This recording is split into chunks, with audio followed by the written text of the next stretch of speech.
Obrigada pela vossa presença em mais uma conferência do ciclo Cidadãs, Cidadãos e Cidadania, desta feita com um tema atualíssimo, América e agora. Este ciclo é organizado pelas bibliotecas de Lisboa, concretamente pela Biblioteca de Alcântara, e eu gostava de agradecer muito à Biblioteca de Alcântara, à equipa da Biblioteca de Alcântara, o empenho de sempre. Agradecer em particular à Margarida Videira, que é a anfitriã desta conferência de hoje.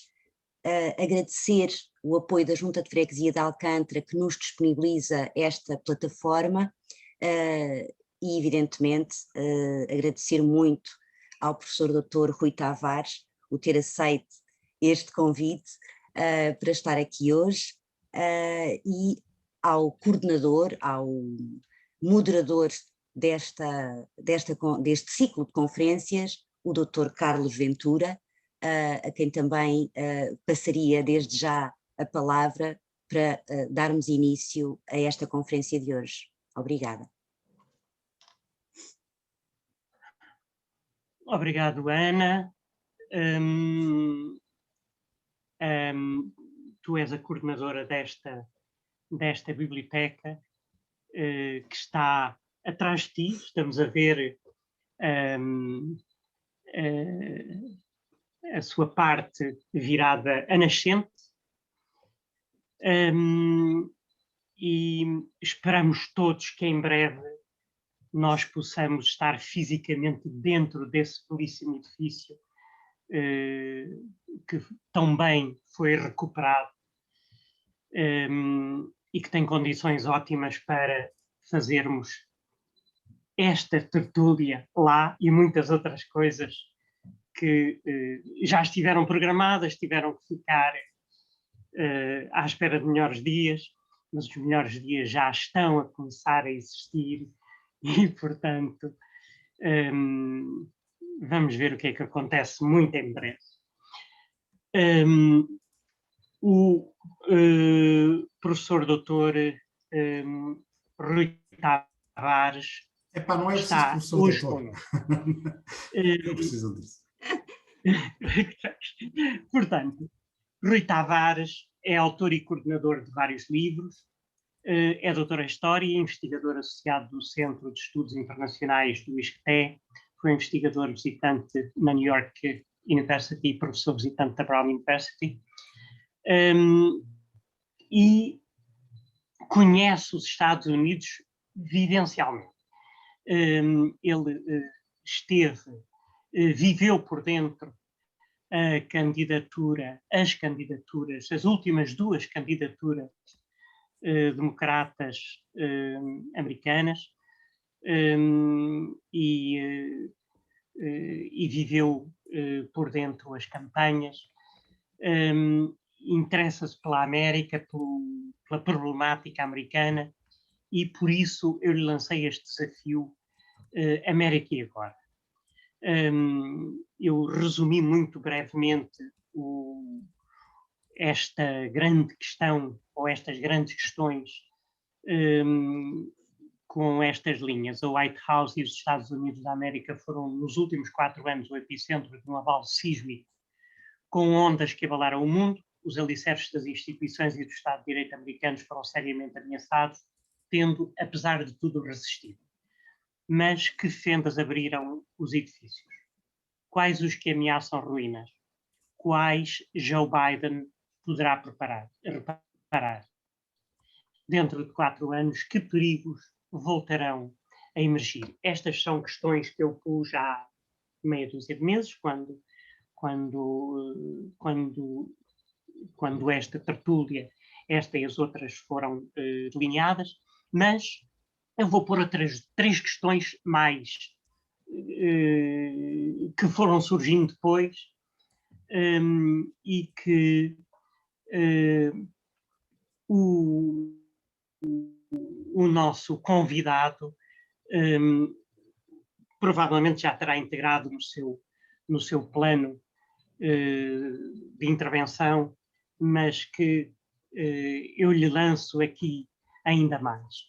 Há A primeira, há um mês o nosso convidado, professor Costa Pinto, falou-nos dos desafios da presidência portuguesa na União Europeia.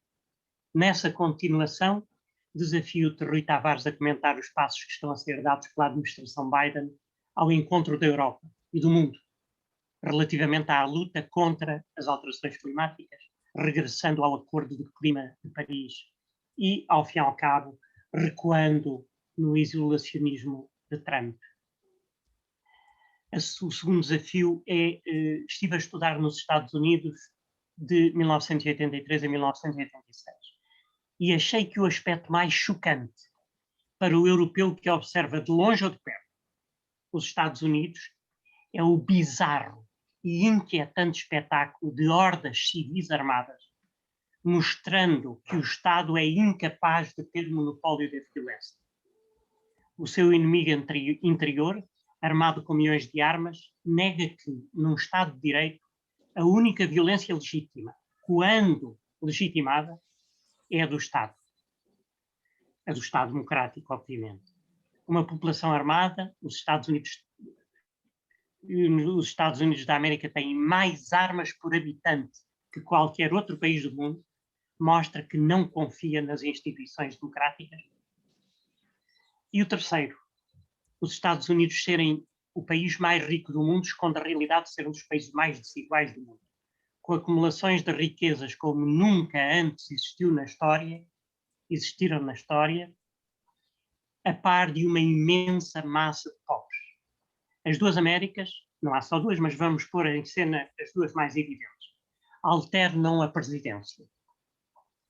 Podemos dizer que a eleição de Trump foi a violentíssima reação à eleição de Obama, com a qual aquela América nunca se conformou, e a derrota de Trump foi, inclusivamente com a eleição de uma vice-presidente mulher e mestiça, a rejeição desse passado que continua presente, racista e supremacista. Aqui estão três questões, Rui Tavares, que eu também gostaria de pôr. E agora tens a palavra. Olá, boa tarde. Obrigado à Biblioteca de Alcântara, obrigado à Ana. Fomos colegas de escola secundária, portanto é por isso que eu há bocadinho estava aqui a rebelar contra as formalidades. E obrigado ao Carlos também, que eu encontro todas as quartas-feiras num curso de História de Portugal.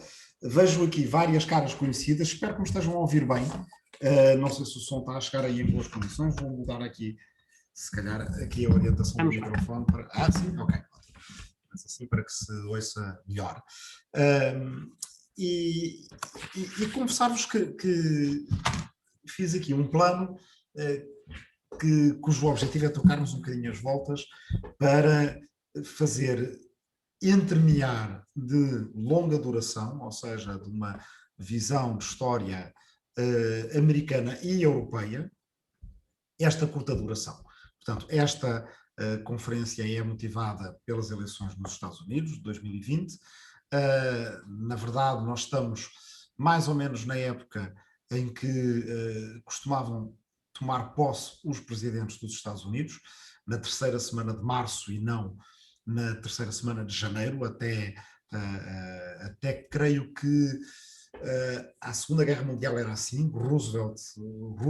Franklin Delano Roosevelt ainda tomou posse em março, portanto, normalmente entre as eleições, que eram lá mesmo em novembro, e a tomada de posse mediavam 5 meses e não só 2, mas nós já estamos bastante distantes das eleições, já ultrapassamos metade dos famosos primeiros 100 dias de administração Biden e, portanto, podemos dar-nos ao luxo de alguma distância, mas eu quero imprimir a essa distância ainda uma amplitude maior e queria hoje falar aqui de séculos e não só de anos. Depois, por outro lado, como vos tinha dito antes, queria meter aqui um bocado de Europa, ou até bastante Europa. E, portanto, não só falar dos Estados Unidos, mas através dos Estados Unidos, iluminarmos a nós mesmos. Por acaso, não tive a experiência de estudar nos Estados Unidos, mas a de investigar e ensinar nos Estados Unidos, e lembro-me da primeira vez que, estando nos Estados Unidos, em abril de 2000, por coincidência, a maior parte das vezes em que passei uma temporada nos Estados Unidos acabou por ser em ano eleitoral, também não é assim uma coincidência tão grande, porque de 4 em 4 anos são eleições presidenciais e depois, de 2 em 2 anos, há eleições intercalares para o Congresso. Portanto, a probabilidade de apanhar um ano eleitoral é grande, mas acabei por apanhar vários anos eleitorais importantes e, numa das ocasiões, deslocar-me aos Estados Unidos para cobrir uma campanha eleitoral logo da primeira eleição de Obama. Mas lembro-me que da primeira vez que fui aos Estados Unidos, isto foi em 2000, passei nos Estados Unidos, eu creio que no mês de abril de 2000, era também um ano eleitoral e ninguém estava a ligar nada a essas eleições, a essas primeiras eleições já, enfim, do terceiro milénio, depende de como contarmos, porque há quem diga começou em 2001, mas para todos os efeitos do ano 2000. Eram as eleições entre Al Gore por um lado e George W. Bush por outro. O tema de que se falava muito na altura era a história de um menino cubano chamado Elian González, que tinha vindo de jangada de Cuba para os Estados Unidos com a sua mãe, mas que tinha vindo sequestrado ao seu pai. A jangada virou-se, a mãe morreu afogada, o menino foi resgatado para os Estados Unidos, ficou em casa de tios, e toda a discussão nos Estados Unidos, naquele abril de 2000, era se o menino deveria ou não ser devolvido ao pai, e a lei dizia a mesma coisa que nós todos imaginamos, que é que sim, claro, quer dizer, o pai sobrevivente deve ser quem cuida do menino que acabou de perder a mãe. Na política americana isso não era tão simples, e não era tão simples porque os dois candidatos presidenciais, ao contrário daquilo que dizia a secretária de Justiça do então presidente Bill Clinton, que era uma senhora chamada Janet Reno, eram contra a devolução do menino Elian González ao seu pai, e dizia-se em abril de 2000, eu perguntava, quer dizer, porquê?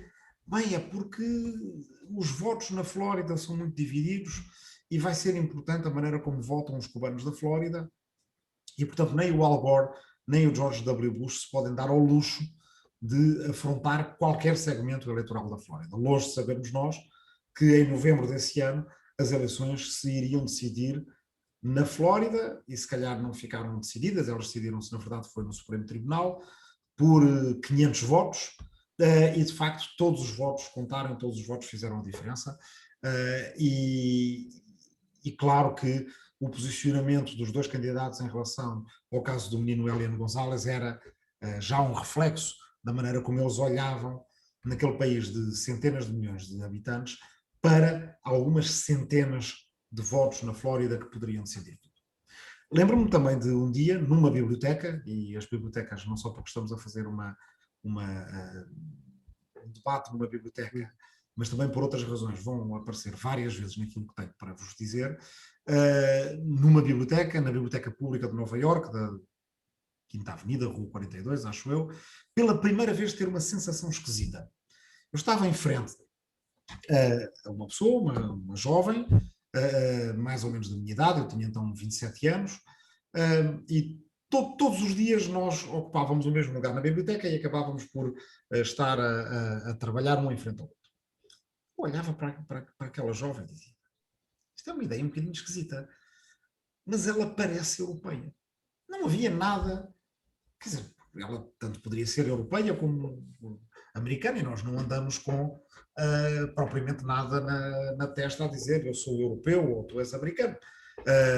Etnicamente mais a América, o continente no seu todo, do que a Europa, mas ambos os continentes hoje em dia são misturados, portanto a questão não era tanto que ela acontecia ser branca como eu era branco, porque poderia dar-se o caso de ela ser negra ou de ter outro fenótipo qualquer e à mesma parecer-me europeia. A razão porque ela me parecia europeia não tinha nada a ver com o aspecto físico dela, tinha a ver com qualquer coisa que eu não conseguia definir e não consigo definir ainda hoje, quer dizer, passado 21 anos. Uma maneira de estar, uma postura, não estou a falar de uma atitude, estou mesmo a falar de uma postura física ao trabalhar na biblioteca, uma maneira de se dirigir às pessoas, enfim, algo indefinível que me dizia que ela se calhar era europeia.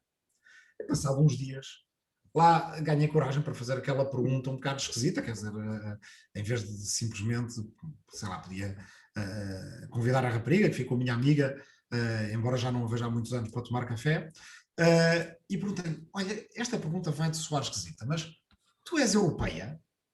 E a resposta dela foi, é engraçado, eu estou há 3 ou 4 dias exatamente a pensar o mesmo. Tu tens cara de europeu. Bem, finalmente ela era belga, flamenga, e eu português, de 2 cantos muito diferentes do continente, ao que nós nos habituamos a ver como muito diferentes. E pessoas que também têm, às vezes, aspectos diferentes, mais meridionais, mais setentrionais, mas também, no caso dela, não tinha nada a ver com o meu aspecto, tinha a ver com uma maneira de andar, de falar às pessoas, de expor os objetos na mesa, o que quer que seja. A verdade é que o radar apanhou o facto de não sermos exatamente americanos, logo em Nova Iorque, uma cidade americana que é tão europeia, tão cheia de refugiados europeus, mesmo de refugiados já de há meio século ou mais ainda, e portanto impregnada de cultura, de nomes, de história europeia, de gente que conhece muito bem a história do nosso continente e que sabe dizer de que aldeia é que veio na Lituânia, na Sicília ou em Portugal. Mas a verdade é que não é incomum este sentimento de, ao chegar-se à América, nós descobrirmos essa coisa que é de sermos europeus. Eu até então, até aquele abril de 2000, isso nunca me tinha passado pela cabeça. Eu estudava em França e em França o nosso ponto de referência era os latinos, os mediterrâneos. Nós, os espanhóis e os italianos, fazíamos figura de irmãos numa França que considerávamos não latina, mas se estivéssemos todos em Inglaterra, certamente os franceses fariam parte da nossa conjura de gente que falava de azeite, de comida, de dança, de café e por aí afora, e que incluía, claro, os latino-americanos também. Mas nos Estados Unidos, então, é que se descobri eu, descobriu a minha amiga belga e descobriu muita outra gente que era europeia.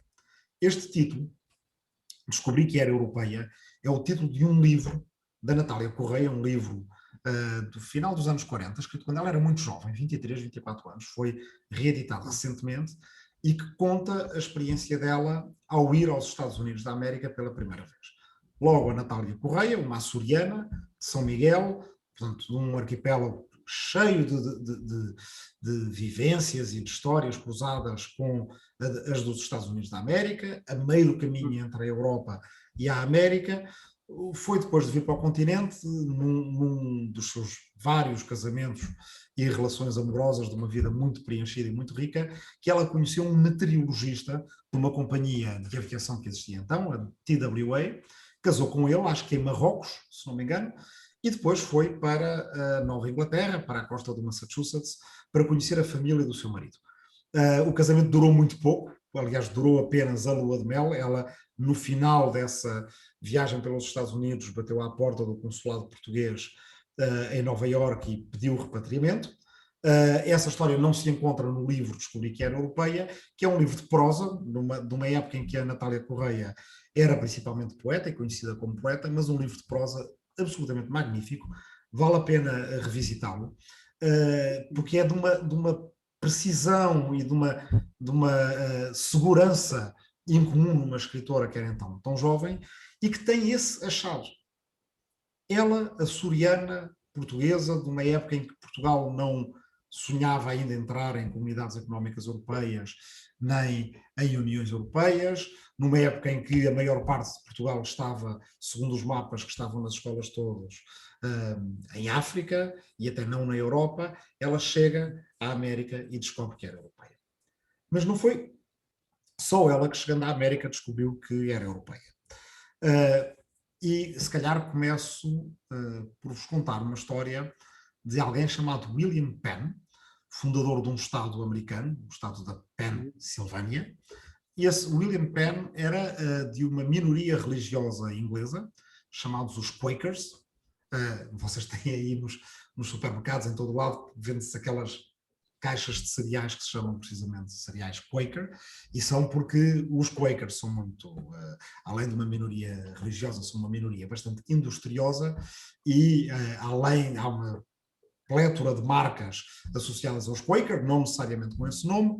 Uma importante para a história de Portugal, e não só, chama-se Cadbury, é uma marca conhecida de chocolate também de Quakers, e depois, se calhar, se tivermos tempo, já vos explico porque é que isso se cruza com a história de Portugal.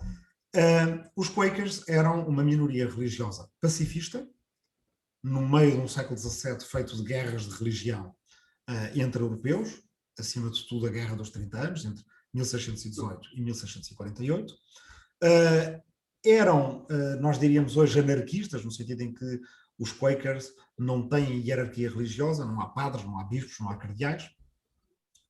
Têm nem sequer exatamente igrejas, eles chamam aos seus templos simplesmente meeting houses, casas de encontro. Não chamam a ninguém na sua religião por nenhum honorífico, chamam todos uns aos outros apenas amigos. E o nome oficial dessa religião, que era chamada de Quaker pejorativamente, porque to quake quer dizer balançar, tremer, e em alguns dos seus cultos religiosos antigos, quando os Quakers entravam em êxtase, tremiam, não é? Como acontece em algumas religiões, e por causa disso, quem via de fora chamava-lhes Quakers, mas Quaker é a palavra que aparece, por exemplo, em earthquake, terremoto, não é? No caso de earthquake, a terra a tremer, Quaker é aquele que treme. Mas entre eles são apenas os amigos e a sociedade dos amigos. Portanto, recusam chamar a si mesmos uma religião organizada, recusam ter uma hierarquia e recusam usar a violência, usar a força. Posso deixar-vos aqui uma curiosidade, que é, podemos depois pegar na altura do debate, que é tentar saber quem é que foi o único presidente Quaker dos Estados Unidos. E garanto-vos que é uma surpresa, mas depois volto a isso. William Penn, então, era da segunda geração desta minoria religiosa em Inglaterra, uma minoria perseguida pelos anglicanos e perseguida até por outras seitas protestantes. Mas era também filho de um almirante que tinha uma importância bastante grande, porque o rei de Inglaterra devia-lhe muito dinheiro. E quando o pai de William Penn morreu, em troca desse dinheiro, William Penn pediu terreno nos Estados Unidos da América para os Quakers se estabelecerem. E foi-lhe dado um terreno de um estado que se passou a chamar Pensilvânia e que foi um estado que teve uma organização muito invulgar durante muito tempo. A maioria era desta minoria religiosa, não tinha um exército. É uma das razões, aliás, porque mais tarde tiveram milícias. É o estado de um dos pais fundadores dos Estados Unidos, Benjamin Franklin, aquele da história do raio, do relâmpago e do papagaio de papel, depois podemos falar dele, e é um Estado que se organizava de forma republicana, ainda no tempo dos Estados Unidos colónia.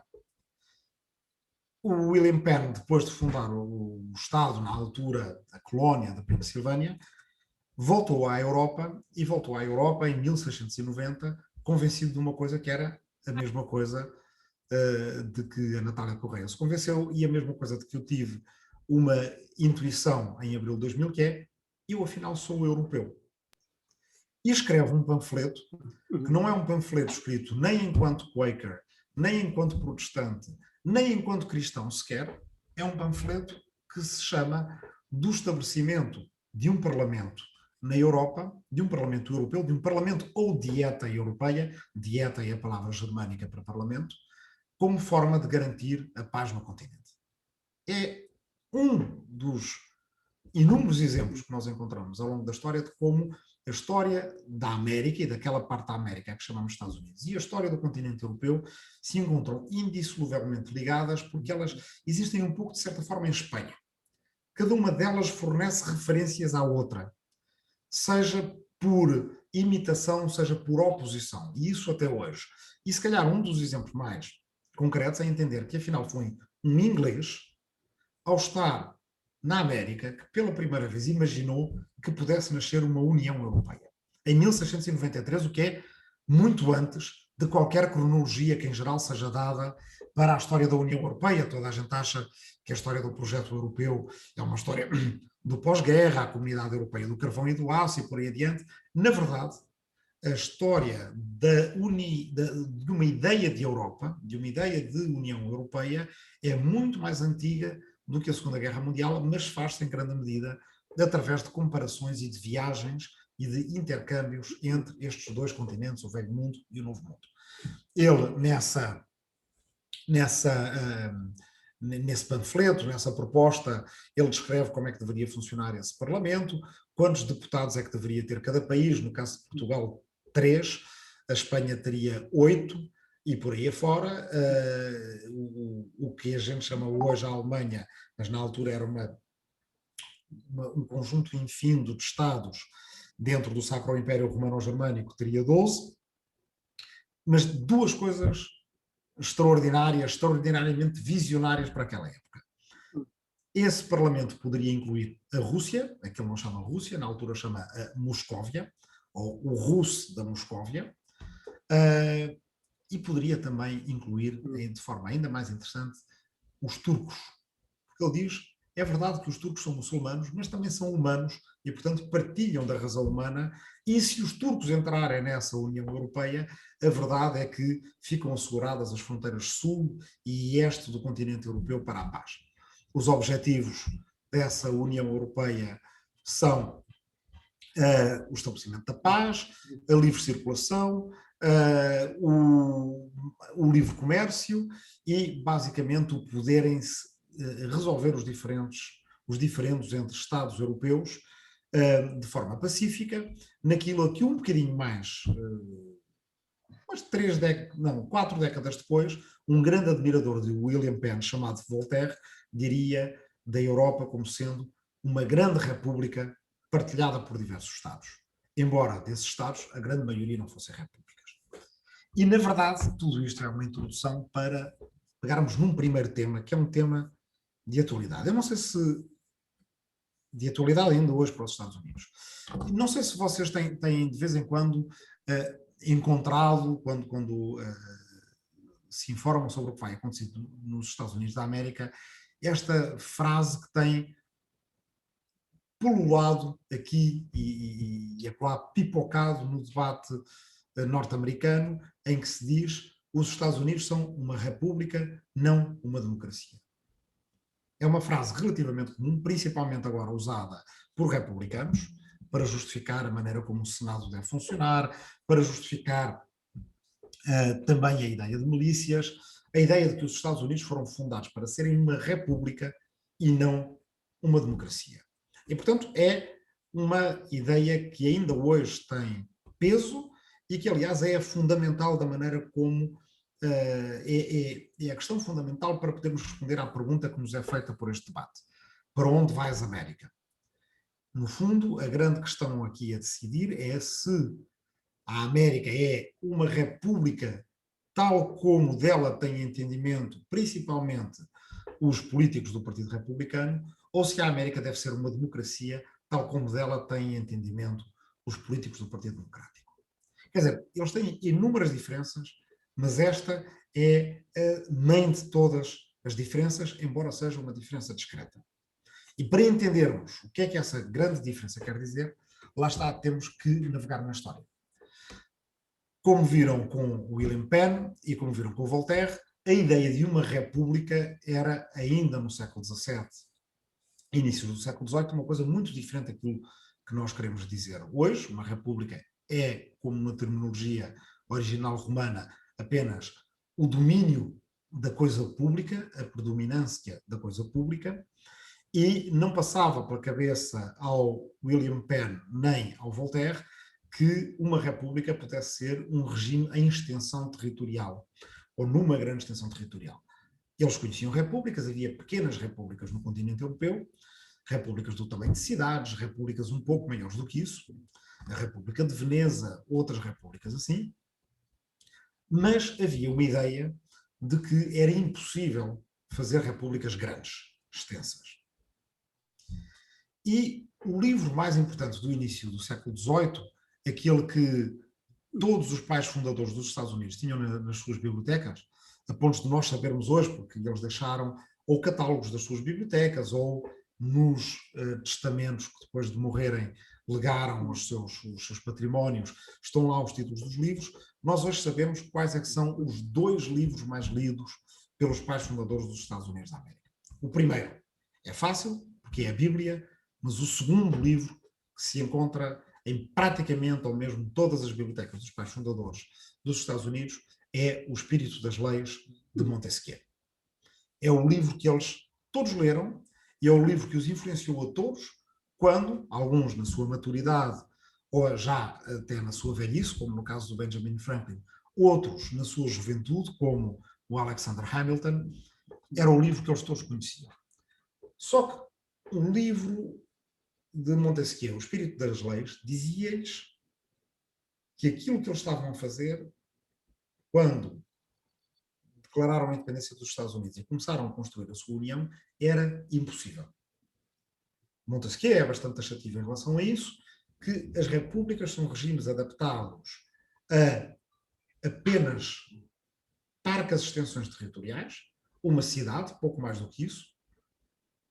Os reinos são regimes adaptados a uma nação inteira, o Reino de França, o Reino de Espanha, por aí afora, embora saibamos que essa ideia de que tanto a França como a Espanha, ainda mais no século XVIII, fossem apenas uma nação, é uma ideia ultra simplificadora ou brutalmente simplificadora, e que para extensões maiores do que isso eram precisos impérios. E só impérios podiam lá chegar.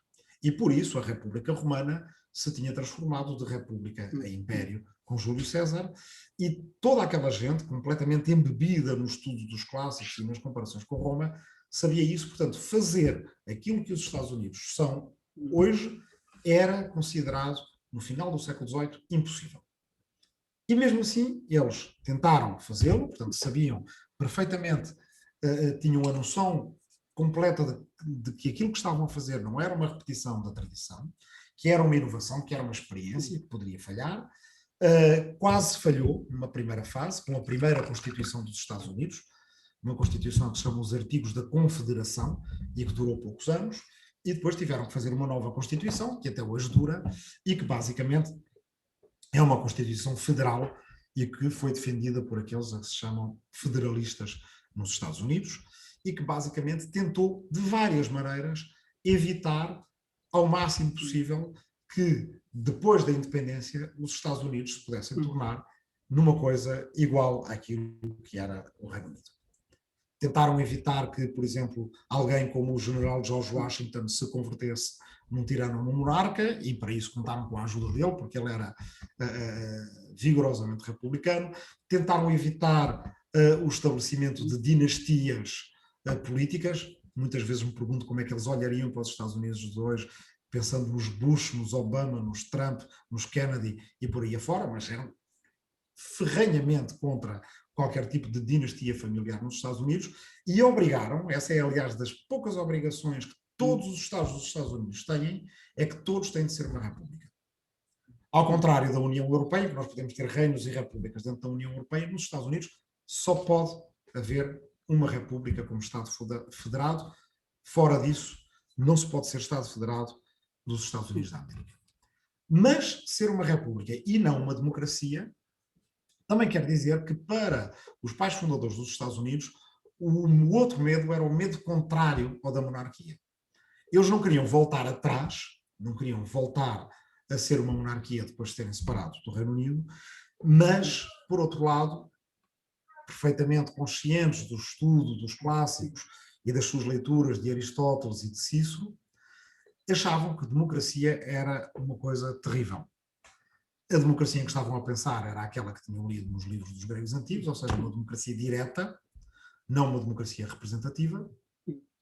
A democracia representativa eles na altura não sonhavam chamar democracia, e era uma democracia que, dizia-lhes Aristóteles, redundava sempre em tirania da maioria. E, portanto, além de terem enchido a sua Constituição de provisões para evitar um regresso a um sistema monárquico de governo, também encheram a sua Constituição de provisões para limitar o florescimento de uma democracia maioritária simples, em que a maioria mandasse. Desde logo, porque eles queriam ser uma república, uma união federal de repúblicas, uns Estados Unidos, primeiro, ainda antes de serem Estados Unidos da América. O presidente Obama dizia, para descrever isto, que durante os primeiros 100 anos da história dos Estados Unidos, eles diziam sempre "these United States", estes Estados Unidos, e nunca "the United States", os Estados Unidos. Era sinal de que ainda sentiam aquilo como um conjunto primeiro de 13, depois de 20, mais estados por aí além, até chegar aos atuais 50, mas numa altura em que hoje em dia já dizíamos quase os Estados Unidos como se fosse um singular. Estabeleceram o Senado para precisamente limitar que os Estados mais populosos, pelo tamanho da sua população, tomassem conta de tudo. Já na altura, para ratificar a Constituição, houve Estados que tinham sido os Estados mais independentistas, mas que hoje em dia eram Estados pequenos, como Rhode Island, que fizeram ao máximo por não ratificar a Constituição, e portanto colocavam em risco isso precisamente porque não queriam perder espaço em relação aos Estados mais populosos. E depois há outra razão ainda, e uma razão muitas vezes inconfessável, para os Estados Unidos não terem querido desde logo tornar-se numa democracia. Portanto, primeira razão histórica, o Aristóteles tinha-lhes metido medo e achava que as democracias acabavam sempre mal. Segunda razão, eles eram uma união de Estados e os Estados preferiam que houvesse um elemento federal de república no Senado que fizesse os Estados maiores, que na altura eram Virgínia, eram Pensilvânia e Nova Iorque, dominarem todos os outros pela população. Terceira razão, na verdade, a maior parte dos humanos que existiam nos Estados Unidos na altura, ou no território que hoje é dos Estados Unidos, eram indígenas, nativos americanos, ou escravizados. E, portanto, se fosse um homem um voto, na altura ainda não se pensava ser um homem ou uma mulher um voto, se fosse um homem um voto, os brancos de origem anglo-saxónica e protestante seriam uma minoria. E isso viria a causar graves problemas. Então, estas são as três razões fundamentais para terem insistido muito na tecla da República e não na tecla da democracia. E só mais tarde, através de um jogo de tensões entre uma coisa e outra, em que às vezes há inovações democráticas como, por exemplo, o presidente passar a ser eleito. Se vocês lerem a Constituição americana, não há nenhum sítio que diga na Constituição que o presidente deve ser eleito tal como nós entendemos a eleição de um presidente, em que as pessoas vão lá, votam na urna e votam um presidente. Como agora todos sabemos, porque todos seguimos as eleições americanas, na verdade aquilo que as pessoas estão a escolher quando vão lá votar no Trump ou no Biden, eles estão a escolher os eleitores que o seu Estado vai enviar a um colégio eleitoral que, por sua vez, vai escolher o presidente. O colégio eleitoral está na Constituição, mas o que diz na Constituição, que aliás é muito pequenina, o que não diz na Constituição é como é que cada Estado escolhe os seus eleitores. Pode ser por uma eleição, pode não ser, não está dito. E aliás vocês viram que o Trump até à última da hora insistia muito em que os Estados escolhessem de outra maneira qualquer, que lhe desse a ele a vitória. Do ponto de vista constitucional estava lá. Aquilo que o impediu de ter o que ele queria é que as leis estaduais, mas não federais, as leis de cada Estado, entretanto, nas tais reformas democráticas de que eu estava a falar, foram amarrando os Estados às decisões dos eleitorados. Mas, por outro lado, também houve inovações políticas ao longo do tempo para limitar o avanço dessas inovações democráticas. E, portanto, mais do ponto de vista republicano, não só do nome do partido, até porque muitas vezes essas inovações serviram principalmente ao Partido Democrático. Uma delas é aquilo que está principalmente em jogo hoje em dia, nestes primeiros tempos da presidência de Biden, que é uma coisa chamada o filibuster, que é uma tradução, que é uma palavra que vem do holandês, que era aplicada àquela espécie de corsários que agiam por conta própria, os filibusteiros, e na tradição americana, ser um filibusteiro no Senado, no plenário do Senado dos Estados Unidos, é simplesmente quando um senador toma a palavra. Como os senadores não têm limite de tempo, podem falar todo o tempo que quiserem, e conhecemos até do cinema essas situações em que os senadores falam durante 2, 3 dias seguidos, impedindo que o debate no Senado prossiga, e com esse debate, portanto, com esse debate no Senado a não poder ser fechado, não se pode ir a votos, não podendo ir a votos, consegue-se atrasar ou até impedir a aprovação de certas medidas e de certas leis, porque elas já foram votadas na Câmara dos Representantes, mas falta o acordo do Senado. Ora, este filibuster, que não está na Constituição, mas está nas regras de funcionamento do Senado, foi criado precisamente para impedir o que eles consideravam serem os excessos de democracia. À medida que a história dos Estados Unidos foi avançando, os estados que já eram grandes, alguns deles ficaram maiores ainda, mais urbanos, as cidades têm muito mais gente, E, claro que essas cidades, que hoje em dia são predominantemente democráticas, se fôssemos população por população, os democratas ganhavam eleições praticamente todas, com 5, 6 ou até 7% de diferença.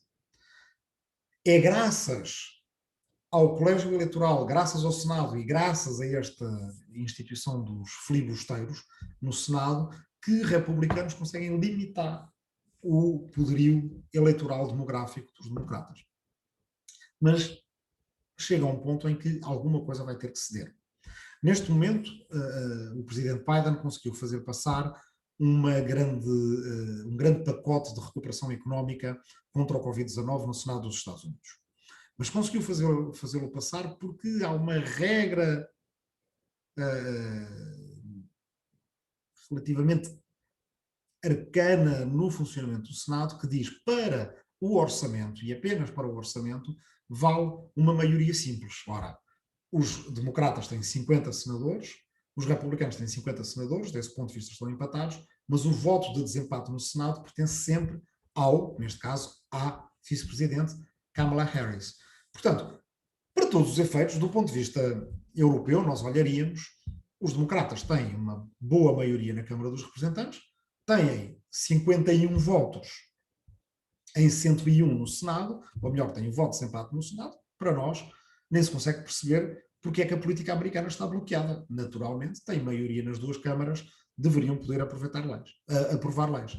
Só que as únicas leis que neste momento conseguem fazer passar são aquelas que, através de um processo chamado conciliação, conseguem meter dentro da lei orçamental. Portanto, uma vez por ano, ao fazer o orçamento para a Federação, se conseguirem que determinadas medidas e propostas tenham uma justificação orçamental, tenham a ver com dinheiro, conseguem enfiar no procedimento da conciliação e esse, excepcionalmente, passa com 51 votos. Todos os outros precisam de 60 votos, porque o tal processo do filibuster foi alterado de maneira a que hoje em dia um senador não precisa sequer de se levantar e de ir para o plenário do Senado falar interminavelmente, tal como eu estou aqui já há quase tempos de fazer também. Basta um senador ameaçar que o poderá fazer para bloquear qualquer votação no Senado. Único. Portanto, vejam até ao ponto em que, neste momento, as instituições, digamos, de contrademocráticas, para chamar assim, têm evoluído até chegar ao ponto em que apenas um senador, se disser, ou uma senadora, se disser, caso essa lei vá a votos, eu levantar-me-ia, porque já nem precisa de fazer, falaria interminavelmente e a lei não poderia ser votada, é o suficiente para que ela não vá sequer ao plenário e não seja sequer votada. E, portanto, neste momento, o que a presidência Biden está a tentar fazer, e os democratas, é tentar meter o máximo de coisas no orçamento. Mas nem tudo pode entrar no orçamento por causa de uma instituição a que se chama o parlamentário, ou o parlamentarista, de parliamentarian, é um funcionário do Senado, e esse funcionário é uma espécie de árbitro, e diz o que é que consegue entrar na conciliação e não consegue entrar na conciliação. Para vos dar um exemplo, cheques de $1.600 enviados a todos os americanos, ou um aumento do abono de família, pode entrar, é uma medida orçamental e passa com 51 votos. Mas uma lei a garantir o direito de voto aos americanos dentro das suas eleições estaduais, incluindo para senadores, não pode entrar na conciliação, foi recentemente decidido pelo tal parliamentarian que não pode entrar, e portanto neste momento o que os Estados republicanos estão a fazer é alterar as suas leis eleitorais para impedir que nas eleições que são já daqui a 2 anos o Partido Democrático tenha grandes avanços. E portanto, para onde vai os Estados Unidos decide-se agora já durante este ano.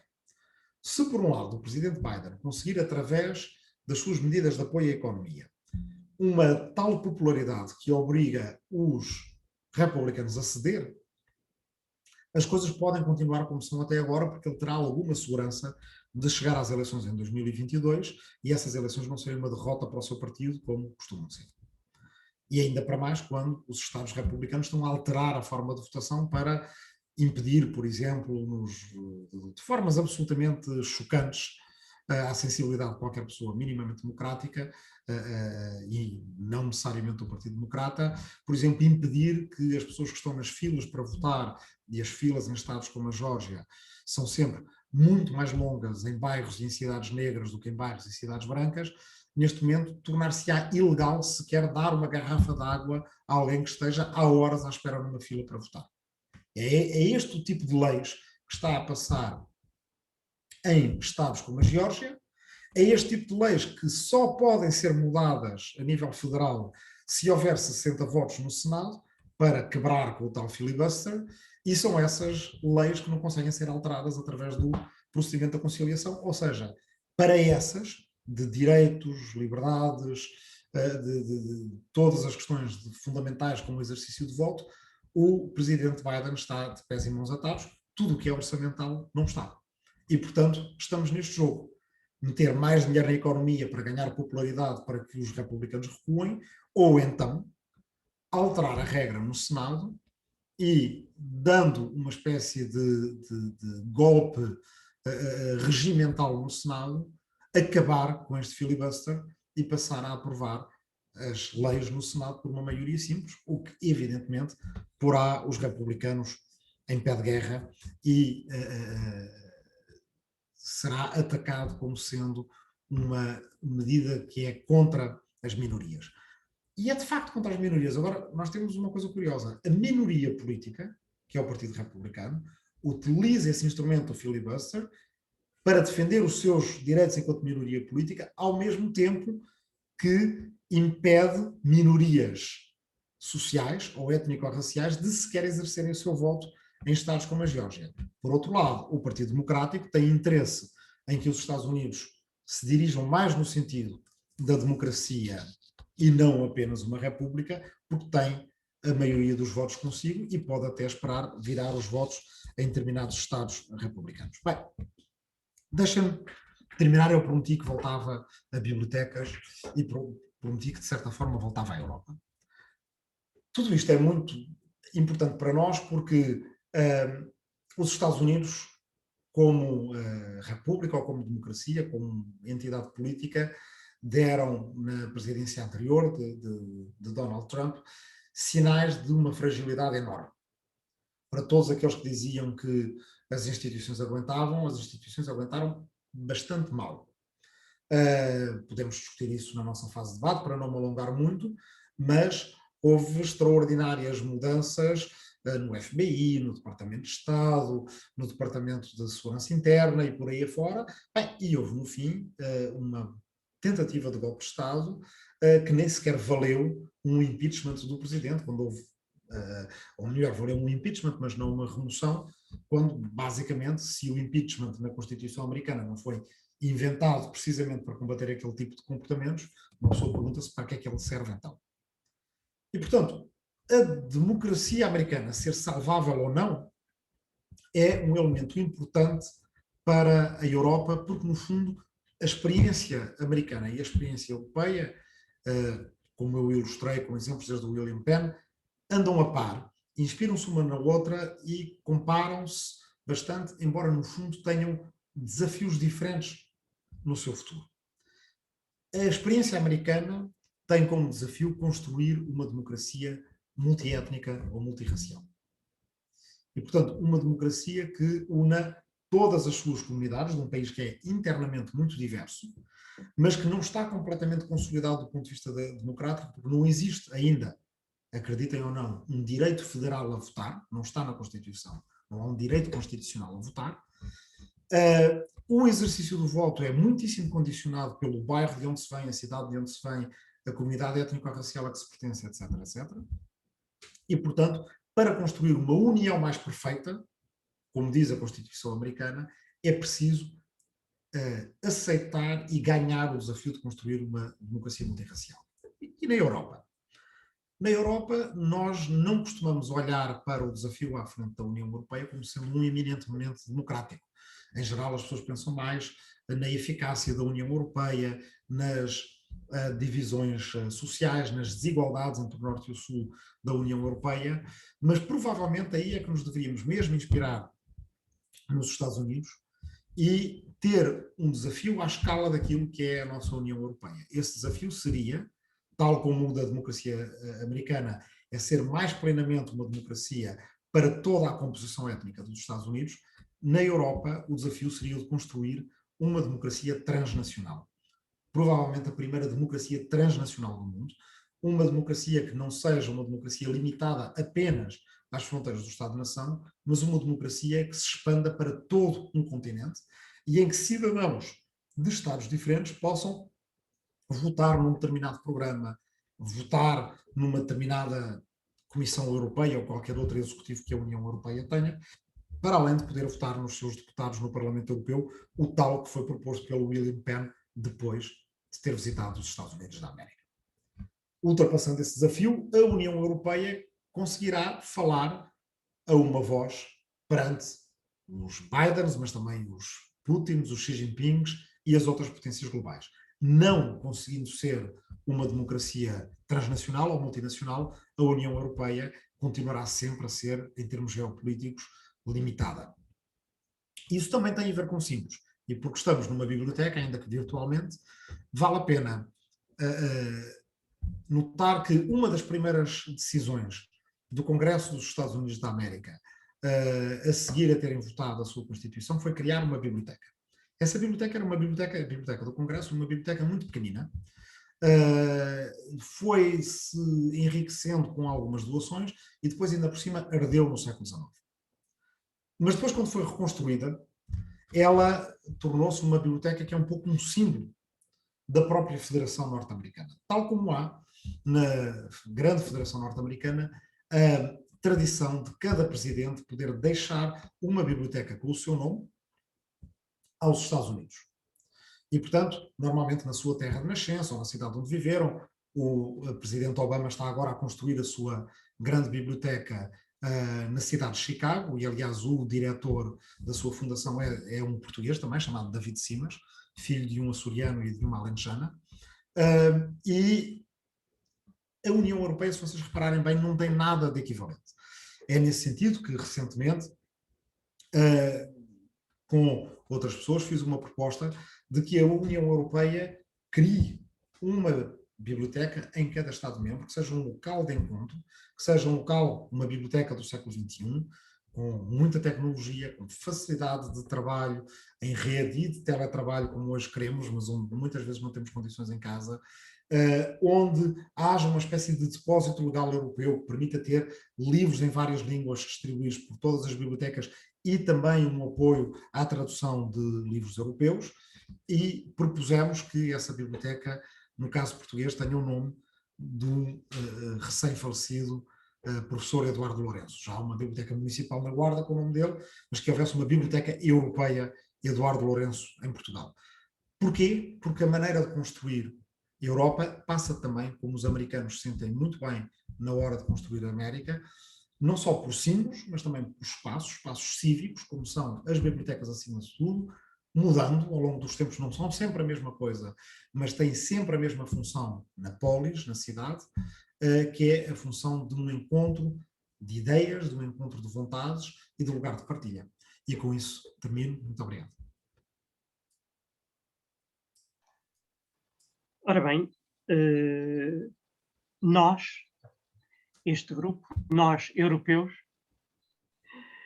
apercebemos-nos como os Estados Unidos são de facto uma outra realidade, inclusive com aspectos que nós não nos tínhamos apercebido antes desta exposição fascinante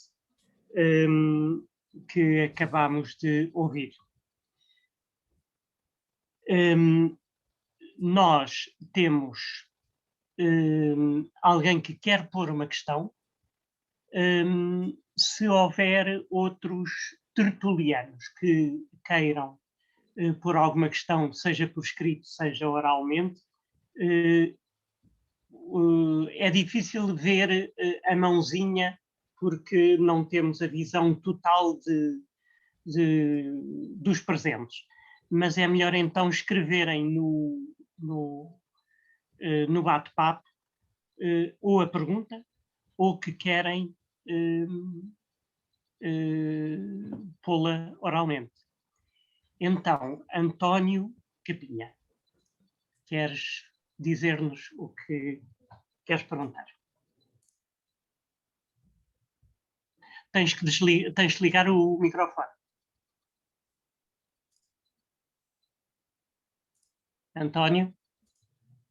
Tens de ligar o microfone, António. Acho que já liguei. Ok. Boa tarde.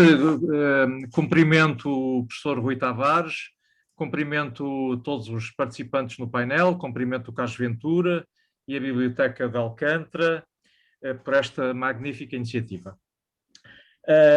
Devo dizer que eu gostei muito da intervenção do professor Rui Tavares, que trouxe de facto uma nova visão daquilo que é o edifício legislativo e eleitoral dos Estados Unidos. Na minha ótica, eu acho que os Estados Unidos, a médio prazo, enfrentam dois problemas, um interno e um externo. O problema interno já foi referido aqui, é o que é que a América vai fazer com os 70 milhões de americanos que apoiaram o Trump. Quer dizer, uma questão que eu gostava desde já deixar colocada ao professor Rui Tavares é se acha, quer dizer, como é que acha que o Partido Republicano vai lidar com estes 70 milhões de americanos, se vai continuar ou não a suportar o Trump e, enfim, o seu discurso de ódio, o seu discurso racista, como é que também o Partido Democrata vai conseguir, de certa maneira, enquadrar na sociedade norte-americana estes 70 milhões de americanos que, de alguma maneira, são a plataforma de suporte de Trump. A segunda questão, o segundo problema que eu acho que a América tem a médio prazo e a longo prazo é o desafio da China. É saber como é que os Estados Unidos vão responder, que tipo de resposta é que vão dar ao desafio da China, digamos, à vontade que a China tem de se tornar uma potência não apenas económica, mas uma potência internacional, uma potência mundial, usando para isso a sua matriz política. E, portanto, há altas patentes norte-americanas que falam da possibilidade de haver uma resposta, digamos, de confronto nos próximos 13 anos relativamente àquilo que são as aspirações da China, a saber qual o caminho que os Estados Unidos farão para não perderem, digamos assim, a preponderância que têm tido no mundo enquanto potência. Portanto, são estas questões que eu gostava de colocar ao professor Rui Tavares. Muito obrigado.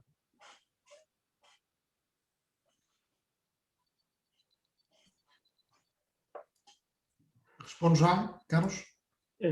Avança. Sim. Ok, então, pronto, pego nesta pergunta que também me permite, pelo menos, tocar em parte na pergunta das milícias que o próprio Carlos fez.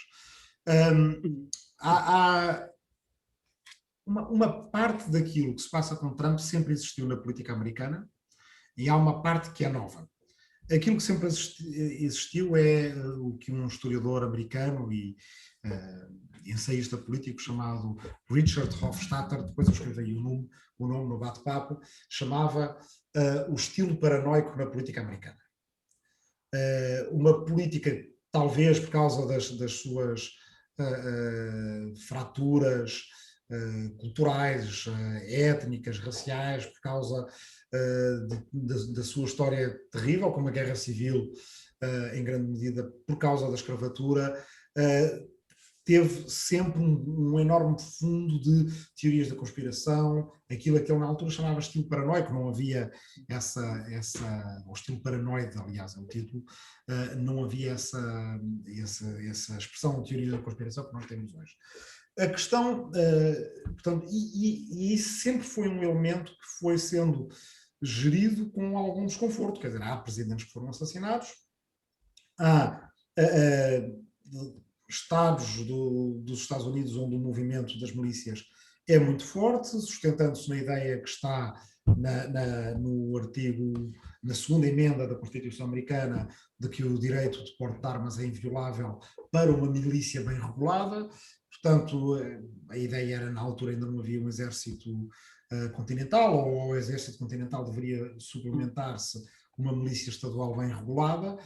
A parte-chave dessa emenda constitucional é o bem regulada, as milícias que existem hoje em dia são muito difíceis de desarmar, e a questão é a interseção entre ambas, entre o estilo paranoide de entender a política e as armas nas mãos. Isso não penso que seja um problema que tenha uma resolução fácil nos próximos tempos, e, portanto, é uma situação, um caldo de cultura no qual há um afloramento cíclico de violência. Vocês devem estar lembrados do atentado ao edifício federal de Oklahoma, quer dizer, que foi destruído por bombas, era perpetrado por um membro de milícia chamado Timothy McVeigh, e hoje em dia o que nós temos é, além dessas milícias, uma série de grupos, alguns deles assumidamente fascistas ou perto disso, dos Proud Boys, a grupos de extrema-direita, que são aqueles que invadiram o Congresso. Portanto, uma parte dessa gente vai ser investigada e acusada pelas autoridades federais. O crime que eles fizeram é um crime grave, pode até ser entendido como traição aos Estados Unidos, que é um crime que tem uma moldura penal gravíssima, segundo a Constituição americana, porque poderia levar à pena de morte, imaginemos que comutada, mas, portanto, a questão é saber com que dureza irá ser punida esta invasão do Congresso e até que ponto isso chegará ao ex-presidente Trump, porque se há coisa que foi clara no debate do impeachment, até assumida pelo líder republicano do Senado, é que mesmo não havendo a remoção do presidente, mesmo não havendo penas acessórias, ele na altura já tinha saído, mas poderia, por exemplo, ser inabilitado, isso não chegou a acontecer. Quando se fala de impeachment, as pessoas acham que impeachment é tirar o presidente da Casa Branca. Na verdade, impeachment é a impugnação feita pela Câmara dos Representantes. E depois o caso transita para o Senado e o Senado pode não só retirar o presidente da Casa Branca, no caso ele já tinha saído da Casa Branca, foi nisso que se, digamos, estiaram os republicanos para votar contra a sequência do processo, mas além disso o Senado pode, por exemplo, inabilitar e sugerir outras penas para digamos, um servidor político que se tenha comportado com altos crimes e outras contravenções e alta traição, que é o que está na Constituição. Portanto, mas, dizia eu, o líder republicano no Senado disse: nós seguir com o impeachment não, mas não se esqueçam que aquilo que ele fez é sempre condenável pelos tribunais, tanto estaduais como federais. Portanto, vai haver casos criminais a correr contra Trump em relação a esta investigação e, portanto, muito depende daí. A minha opinião é que uma coisa deste nível de gravidade, que não é punida, que não tem uma resposta política à altura, acaba sempre por gerar fenómenos de imitação mais tarde, mais graves. Quer dizer, imaginemos o que é que teria sido um presidente com as características de Trump, mas mais bem organizado, mais competente, ou que tivesse tido um ataque terrorista uns tempos antes em solo americano que lhe permitisse ter a opinião pública do seu lado, ou que tivesse o exército do seu lado, se não tivesse insultado várias vezes o exército durante o seu mandato, e principalmente nos últimos tempos tinha havido toda uma revelação de situações em que ele tinha falado do exército de forma francamente desonrosa. Um presidente como Trump, mas que tenha um plano claro e eficaz acerca de como se converter num ditador ou num tirano, teria tido todos estes cuidados. Ter o exército consigo, ter a população consigo, aproveitar situações como de ataques terroristas para escudar nelas os seus abusos de poder. E esse tipo de político, ou essa, pode surgir no futuro. Ainda mais se aquilo que aconteceu não tiver nenhum tipo de resposta política à altura. Portanto, eu creio que se os Estados Unidos disserem, bem, o que lá vai, o Trump era uma figura, enfim, invulgar e não vai aparecer outro, e portanto não vale a pena encarniçarmos em relação àquilo que aconteceu, estão a preparar a cama para que mais à frente possa aparecer alguém que possa levar a cabo um golpe deste género, mas de uma forma mais eficaz, como disse antes, para mim, a lição dos últimos 4 anos não é que as instituições aguentaram, ainda bem que aguentaram, à justinha, mas aguentaram. A grande lição é quanta fragilidade tinham estas instituições. E, portanto, Biden ele talvez seja o político adequado para isso, por ser um político muito experiente, que tem uma percepção de ser um moderado, de ser um centrista, embora esteja a fazer políticas que até estão à esquerda de Obama em relação agora à dimensão do pacote de resgate. Tem políticos também muito experientes com ele no Senado, o senador Bernie Sanders, por exemplo, quem siga, quem entenda bem inglês, aconselho que vão ouvir uma entrevista que ele deu a um podcast do New York Times, de um jornalista chamado Ezra Klein, recentemente, muito, ao mesmo tempo que o senador Bernie Sanders, que é um socialista democrático nos Estados Unidos, coisa rara, diz estes pacotes de apoio social e económico têm que ser tão grandes quanto possível. Ele também é muito cuidadoso em relação ao deslindar do problema do filibuster e de tudo o resto, porque ele percebe que o tempo é limitado. Ou estas coisas mudam nos próximos 2 anos, ou então a política americana volta ao mesmo. E já agora, isto também permite, só esta referência ao Bernie Sanders, permite tocar numa coisa de que o Carlos Ventura falou, as enormes desigualdades. Quando a Natália Correia foi aos Estados Unidos, final dos anos 40 ou início dos anos 50, ela ia com uma incumbência do António Sérgio, que era o líder intelectual do socialismo democrático em Portugal e do movimento cooperativo e tantas outras coisas, para falar com o líder de uma coisa chamada os socialistas democráticos da América, que era, evidentemente, uma coisa pequena na altura, porque mal se ouvia falar de socialistas na América naquele pós-guerra. A Natália Correia lá foi, lá encontrou o homem, agora não me lembro do nome dele, e pediu-lhe ajuda para os socialistas portugueses na oposição ao Estado Novo. E este líder socialista democrático americano deu-lhe uma boleia de carro, a Natália Correia, deu uma volta com ela pelos subúrbios operários de uma cidade, não me lembro de qual cidade, e mostrou-lhe as casas dos operários americanos a seguir à guerra. Todas elas com um jardinzinho bem arranjado à frente da casa, muitas vezes um à frente, outro atrás, um carro à porta, e lá dentro, pelas janelas, escreve ela, não é, que se obrigava uma televisão, um frigorífico, uma máquina de lavar, e portanto no fim desta volta ele disse: como vê, a vida do operário americano agora é esta, há muito poucas esperanças para os socialistas democráticos da América e muito pouco que nós possamos fazer por Portugal. Pelo menos é a maneira que ela descreve no seu livro, no Descobrir que Era Europeia. Hoje em dia, a sensação que tem um europeu, mesmo um português a ir aos Estados Unidos, é muito diferente desta. Não é a de uma sociedade muito igualitária como aquela que saiu da Segunda Guerra Mundial, que para já tinha 16 anos de políticas do presidente Roosevelt em cima. Por outro lado, tinha todos os apoios do pós-guerra. Os soldados que estiveram na Segunda Guerra Mundial puderam todos entrar na universidade sem nenhum custos. Hoje em dia temos os estudantes americanos crivados de dívidas por terem ousado sonhar em estar na universidade. Muita gente está com subemprego, na Amazon, a fazer caixas, a fazer entregas, com não sindicalizados, a conduzirem carros da Uber ou de outras companhias.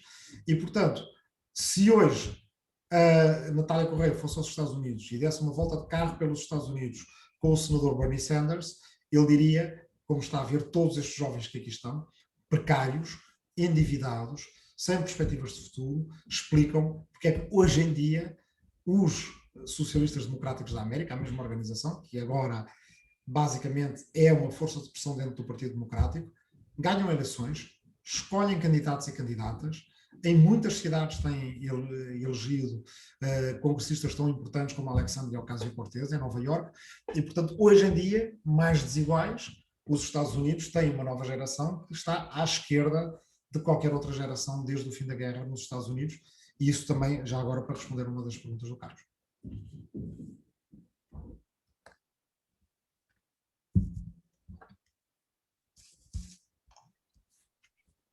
Muito bem.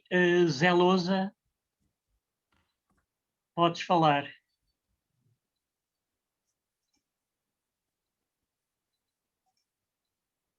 Zé? Já tem microfone. Já? Estão a ouvir? Ok, então vá. Olá, Rui. Podes Olá, dizer. Carlos. Boa tarde a todos os outros.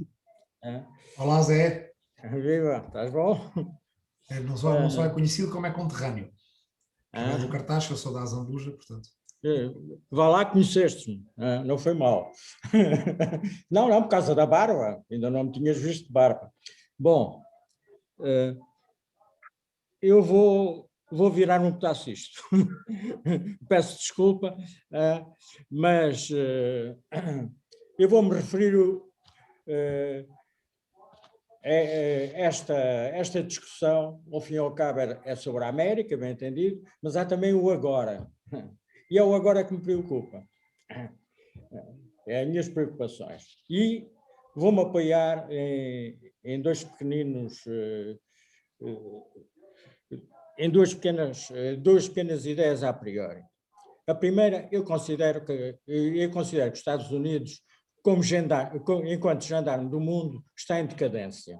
Portanto, faz parte do mesmo bloco, estamos no mesmo barco. Segundo, e isto é mais importante, o estado atual das coisas, face à pandemia atual, que veio para ficar ainda muito mais tempo do que nós pensamos, isto em meu entender, mas eu sempre pensei que havia uma grande pedagogia nas catástrofes. Provavelmente engano, tenho sempre esta dúvida sistemática, mas pelo menos havia aqui uma réstia muito, muito fugaz de esperança lá ao fundo. E é exatamente a partir daqui que eu queria levantar algumas questões. É que nós temos necessidade de ideias, não só de ideias, mas também de palavras novas. Palavras novas, isto é importante. As palavras estão cansadas, a certa altura já não querem dizer grande coisa, e portanto, e as pessoas também já não chamam ninguém. E é importante acordar as consciências e ao mesmo tempo, certas forças emancipadoras. Rui, tu já falaste em alguma esperança que haveria nessa esquerda do Partido Democrata, e não seria a primeira vez. Não seria a primeira vez. Eu, por acaso, quando falaste nisso, recordei-me que nos anos 60, eu creio que foi o McGovern, quando perdeu as eleições contra o Nixon, já avançava com uma ideia tremendamente interessante, essa é uma ideia nova, que era a ideia do salário universal. Eu não tenho bem certeza se foi o McGovern, mas não fui verificar e ocorreu-me agora. E, portanto, por exemplo, ideias novas. E esta, uma ideia nova é, ao fim e ao cabo, tudo aquilo que é o antiprodutivismo. Isto é perfeitamente importante. Isto é absolutamente importante. E o crescimento cabe lá dentro. Além disso, temos que pensar alternativas e opor o que é habitual, aquilo a que todos querem voltar. Quando isto acabar, não refletimos muito, podíamos ter aproveitado, um ano já lá vai, podíamos ter refletido, mas não, queremos é voltar atrás, ir para a frente voltando para trás. E eu ponho uma meia dúzia de ideias alternativas. A cooperação contra a concorrência. A relocalização contra a mundialização. O abrandamento contra o culto da velocidade. A gratuitidade à mercantilização. E a convivialidade ao individualismo egoísta. E acrescentava ainda mais uma. A ecologia política versus desenvolvimento sustentável. Isto é uma discussão que nunca mais acaba, eu sei. Além disso, queria-te agradecer, e acabo já, queria-te agradecer por lembrares uma figura que eu muito prezo, no seu tempo, foi o William Penn. Obrigado por isso.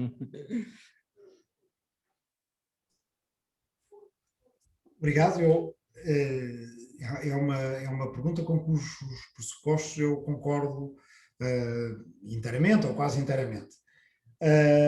Deixa-me começar pelo mesmo ponto que começaste, que é Estados Unidos-China, e de que já foi falado aí antes também, quer dizer, pelo António Capinha. A verdade é que os Estados Unidos são um líder sem ideias liderantes. E, portanto, a liderança não se exerce só pela força, nem pelo tamanho da economia, mas exerce dando uma perspectiva, um horizonte acerca de por onde é que todos, líder e liderados, se quisermos usar esta imagem, se podem dirigir. E nós não temos esse tipo de lideranças ao nível internacional hoje em dia. A Rússia é uma potência disruptiva, muito paranoide no tal estilo de que falava o Richard Hofstadter. A gente vê aquele canal Russia Today e é o tempo todo uma mistura de irredentismo com teorias da conspiração, com interferência nas eleições dos outros países, mas depois, quando é ao contrário, já tudo é a ingerência na soberania da Rússia ou da Sérvia ou de qualquer outra realidade da Rússia. Portanto, não é suficientemente forte para ser disruptivo, mas não suficientemente forte para ser, por assim dizer, um farol, um guia para haver outros países, outras sociedades que queiram ser como aquela sociedade. Os Estados Unidos também perderam essa dinâmica, essa capacidade de inspirar que tiveram no passado, e claro que saíram muito feridos pela presidência de Trump, que era apresentada na China como o exemplo de como a democracia pode dar errado. Já viram esta ideia de se poder votar em gente, se poder eleger gente? Dá os Trumps. E, portanto, Xi Jinping usou a eleição de Trump como uma demonstração daquela ideia que agora eles tentam fazer correr na China, que é uma ideia perigosa, do meu ponto de vista, de que Estado de Direito e democracia são duas coisas diferentes e separadas. Há democracias que não são Estados de Direito e a China é um Estado de Direito que não é uma democracia. Tem todas as vantagens de um Estado de Direito, segundo Xi Jinping, previsibilidade, o funcionamento do sistema de justiça, etc, etc, etc. Um funcionamento muito eficaz, até porque politicamente comandado, mas não tem nenhum dos defeitos da democracia. Não é imprevisível, não é eleita a pessoa errada, etc, etc. E, portanto, se virmos outro canal de televisão, que é o canal de televisão global chinês, parece que a comparação, que eu cheguei a ser vista, cheguei a ver ser vista nesse canal e a ouvir, é de que ou se é o modelo chinês, ou então o outro modelo, que é a democracia sem Estado de Direito, é o Haiti. E, portanto, a China a tentar apresentar-se como uma espécie de um esteio, um pilar de estabilidade no mundo atual. E se olharmos até para a cultura popular e a cultura comercial que sai da China, há um filme que tem uns anos, chamado Os Lobos Guerreiros 2. É uma espécie de Rambo chinês, como os Rambos americanos dos anos 80, só que passado agora. E tem tudo o que tinha o Rambo americano. É de um patrioteirismo completamente buçal. É de um paternalismo racista, porque se passa em África, em relação aos africanos, que é uma coisa, aquilo na escala do politicamente incorreto nem cabe lá. Quer dizer, em qualquer país ocidental, até os tipos que mais se chateiam com o politicamente correto diriam, aquilo é demais. Mas tem uma coisa. Os chineses viram aquele filme como gente grande, foi o maior sucesso de bilheteira na China e apresenta uma China que tem uma ideia para o planeta em 2050. É a história da nova rota da seda, é a ideia de que a China é que vai salvar o planeta das alterações climáticas, é a ideia de tropas chinesas em África a lutar contra os terroristas, mas com uma diferença em relação aos filmes americanos, que é o helicóptero que sai no fim. O filme é tudo igual ao costume. Há um herói que é chinês, que é muito boa pessoa, mas tem uns traumas, o pai dele morreu em África, etc. Há umas pessoas que estão presas numa fábrica, há uma médica que é muito bonita, que se apaixona por ele e ele por ela, e não sei o quê. Bem, portanto, nisso é igualzinho aos filmes americanos. A única diferença é que o helicóptero que sai no fim, salvando, não é as vítimas do atentado terrorista, é um helicóptero que leva uma bandeira das Nações Unidas. Portanto, pretendendo com isso a China dizer, não, nós vamos ser uma potência hegemónica, sim, mas em nome do sistema internacional, não é como aqueles malandros dos americanos que fazem o que lhes dá na gana, que são os tais gendarmes do mundo. Bem, eu também não confiaria, mesmo com a bandeira das Nações Unidas, nessas boas intenções daquilo que é um imperialismo, e é um imperialismo no seu próprio país e um colonialismo no seu próprio país, como vemos no caso do Xinjiang e dos Uigures. Portanto, a verdade também, depois, além de todos esses jogos da geopolítica, é que nós estamos com todos os problemas para resolver de que fala o José Lousa, incluindo vou-me focar numa das coisas que falaste, no rendimento básico incondicional e no McGovern. Por acaso é uma coisa curiosa, o McGovern era a favor, mas também quem era a favor do rendimento básico incondicional, portanto um salário universal, incondicional para toda a gente, para basicamente erradicar a pobreza e elevar toda a gente acima do limiar de pobreza e dar dignidade a toda a gente, era o próprio Nixon. Um presidente de direita, republicano, da direita mais reacionária até que os Estados Unidos tinham na altura, era a favor desse rendimento básico incondicional e chegou a fazer experiências com ele. Por outro lado, o Nixon era também, isto é uma pergunta que eu vos tinha deixado antes, imaginem vocês, o único presidente Quaker da história dos Estados Unidos. A tal religião pacifista, anarquista, que não faz mal a uma mosca e que se prezam de serem muito honestos. O único presidente que tiveram é o presidente que teve o nome manchado pelo caso do Watergate. Eu fui uma vez a uma igreja, lá está, não é uma igreja, uma reunião Quaker. Tem uma coisa muito curiosa, como eles não têm hierarquia religiosa, como são anarquistas do ponto de vista religioso, não têm padre. Portanto, não têm ninguém para dirigir a cerimónia religiosa. Então toda a gente entra numa sala, eu entrei também, e fica toda a gente calada. Porque na ideia deles, ou o Espírito Santo, a luz, como eles dizem, se revela, e se revelar alguém fala, se não se revelar ninguém fala, ficam ali uma hora a olhar uns para os outros e depois vão-se embora.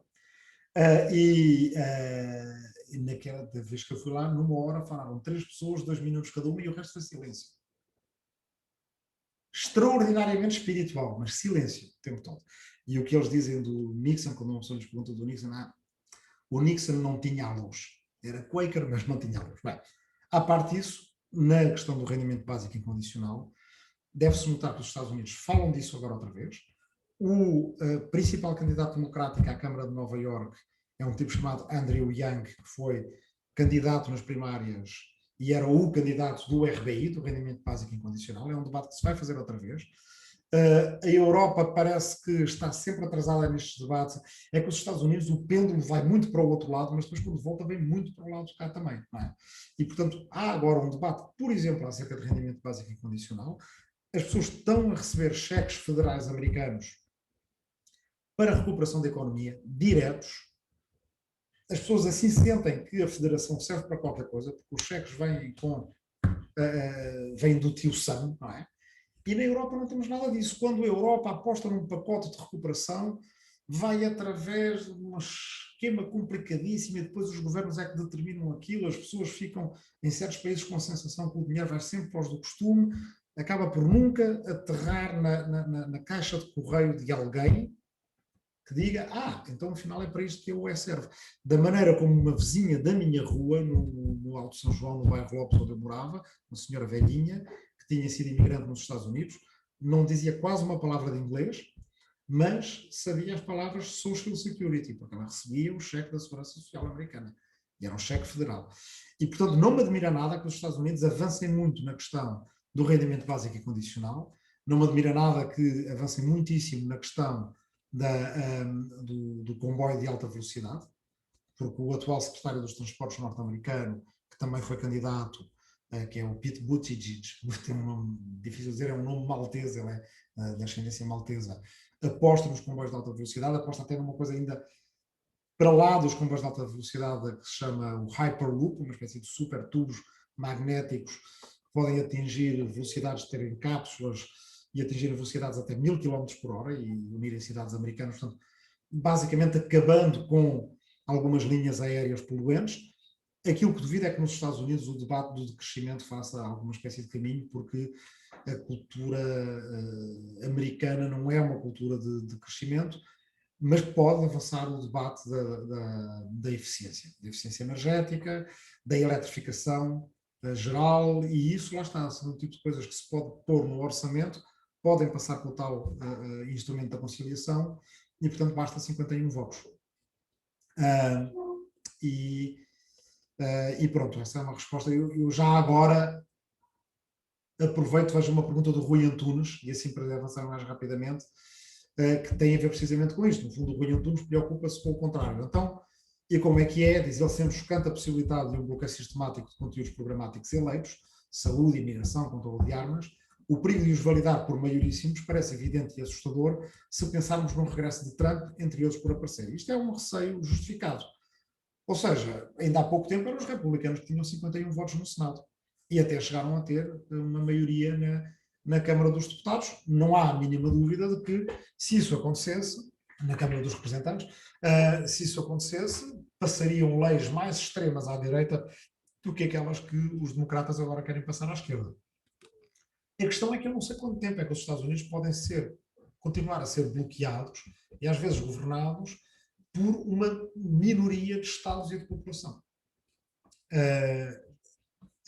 Estando a maioria da população, no caso da Câmara dos Representantes, a ver acontecer e não poderem implementar o seu programa. Portanto, alguma coisa vai ter de quebrar, e aí ou o Biden tem razão no seu plano A e os republicanos mudam de atitude e há 2 ou 3 ou 4 republicanos que começam a trabalhar com os democratas, o Mitt Romney e outros senadores assim, ou então, se a coisa continua dividida desta maneira, os democratas vão acabar por mudar as regras para fazer passar o seu programa político, e podem inclusive chegar ao ponto de criar novos estados. Os 2 mais evidentes é Washington DC, a capital, tornar-se um estado, e Porto Rico também tornar-se um estado, e aí entram mais 2 senadores por cada um, o que significa mais 4 senadores democráticos. Em princípio, os republicanos também sabem que isso é uma possibilidade. Ok. Temos aqui uma mensagem da Ana Santos. No caso da América Latina, não houve a preocupação de inspirar, houve ingerência pura e dura, sempre no sentido de manter controlados aqueles territórios. E não só na América Latina, no Médio Oriente, na relação com Israel, e na relação com o Estado de Israel. Bem, os Estados Unidos são um projeto, no início, um projeto continental para o novo mundo. O primeiro Congresso americano é o Congresso Continental. A ideia, desde logo, era de também incluir as colónias britânicas do Canadá, por causa das quais houve uma guerra em 1812, e os ingleses, os britânicos, voltaram a invadir os Estados Unidos, o que não acontecia desde 1776, e incendiaram Washington. E depois, no século XIX, a doutrina Monroe determinava que nenhuma potência europeia poderia interferir nos assuntos de todo o continente americano, de todas as Américas. Portanto, da Terra do Fogo até ao Polo Norte. E, portanto, essa doutrina Monroe não era apenas uma doutrina, digamos, pan-americana, no sentido de os novos Estados americanos, quase todos eles repúblicas, à exceção do Brasil, aliás, e do Canadá, que continuava a ser uma dependência da coroa britânica, se libertarem dos seus, da vassalagem que tinham à Europa, mas torna-se muito rapidamente numa espécie de projeto colonial e de ingerência na guerra hispano-americana por Cuba, na relação com o México, que aliás perdeu praticamente metade do seu território para os Estados Unidos. A República do Texas era parte do México, quer dizer, primeiro era parte do México, depois foi uma república independente chamada República do Texas, e 4 ou 5 anos depois tornou-se parte dos Estados Unidos, a Califórnia toda e por aí afora. E, portanto, sim, a relação dos Estados Unidos com o resto das Américas foi, em grande medida, uma relação colonial e de ingerência, a Helena tem razão, nomeadamente no pós-guerra. Portanto, com alguns momentos de, enfim, de tentativa de criar relações mais fraternas e de iguais. Na altura de Roosevelt, há uns programas com medo das comunidades italianas e alemãs na Argentina ou no Brasil, tal como, aliás, tinham medo das comunidades italianas e alemãs nos Estados Unidos, criarem, no fundo, movimentos fascistas e nazis. Há grandes programas de intercâmbio cultural com o Brasil, por exemplo, quer dizer, para quem vê, conhece as histórias da Disney, do Tio Patinhas, e se pergunta porque é que existe lá o Zé Carioca, é por causa disso, quer dizer, faz parte do dinheiro que a certa altura houve para fazer esses intercâmbios. O Orson Welles foi filmar ao Brasil, mas no pós-guerra, imediatamente a tónica mudou e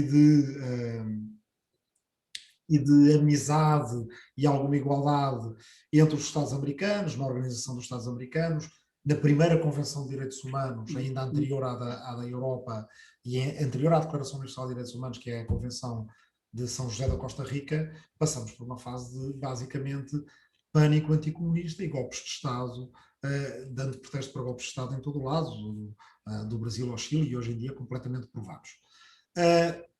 Na relação com Israel, é uma relação mais complexa, uma vez que nas primeiras décadas Israel não tinha como principais aliados os Estados Unidos. As comunidades judaicas nos Estados Unidos, por razões evidentes, apoiavam os seus correligionários, e em muitos casos familiares, que se estabeleciam na então Palestina para fugir ao antissemitismo europeu, mas não era política de Estado do Departamento de Estado norte-americano apoiar Israel no início. Tinham aliança com os sauditas, tinham aliança com o Egito, e os principais apoios de Israel nos primeiros tempos até são mais em França, na então Checoslováquia e na União Soviética. Depois, nos anos 50, há uma série de purgas antissemitas na União Soviética e as coisas mudam. E depois do Suez, por estes dias muito nas notícias, não é? Daquele momento em que os europeus percebem que já não mandam no mundo porque tentam tomar posse do canal do Suez, que tinha sido nacionalizado pelos egípcios. Na mesma altura em que as tropas soviéticas invadiam Budapeste, o presidente Eisenhower dos Estados Unidos escusou-se a ajudar os franceses e os britânicos e os israelitas que tinham ocupado o canal do Suez.